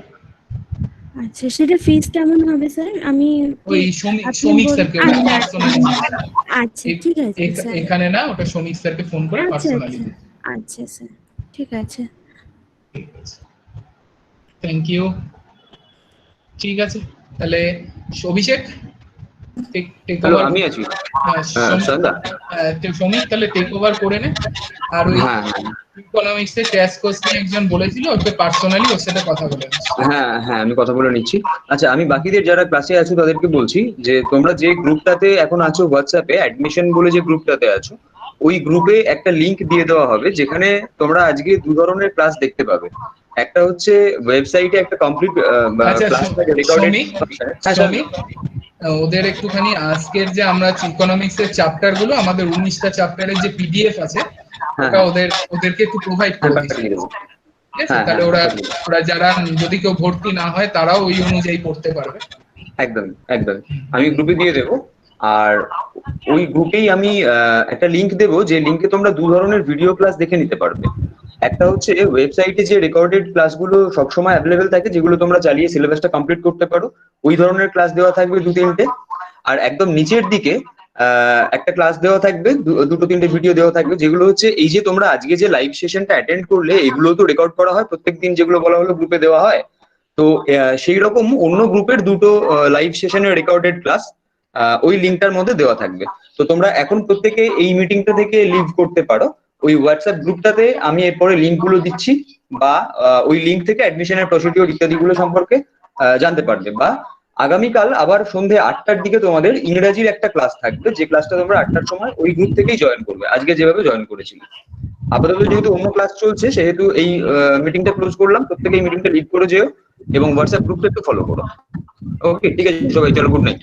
হ্যালো সৌমিক স্যার, হ্যাঁ হ্যাঁ, বলো।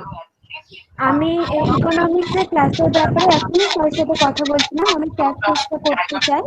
হ্যাঁ হ্যাঁ, তো ঠিক আছে। স্যার, এটা কি আপনি হোয়াটসঅ্যাপে কথা বলবেন না হ্যাঁ হ্যাঁ, এখানেই আমি ওটাই বলবেন? বলছি যে অ্যাকচুয়ালি ক্লাসের টাইম গুলো পেরিয়ে যাক, মানে প্রত্যেকদিনই ধরো সন্ধ্যা থেকে ক্লাস থাকে মোটামুটি 10:30 11টা অবধি। ঠিক আছে, তুমি আমাকে একটু হোয়াটসঅ্যাপ করে রাখো, বা তারপরে আমাকে একটু হোয়াটসঅ্যাপে কথা বলে নিও।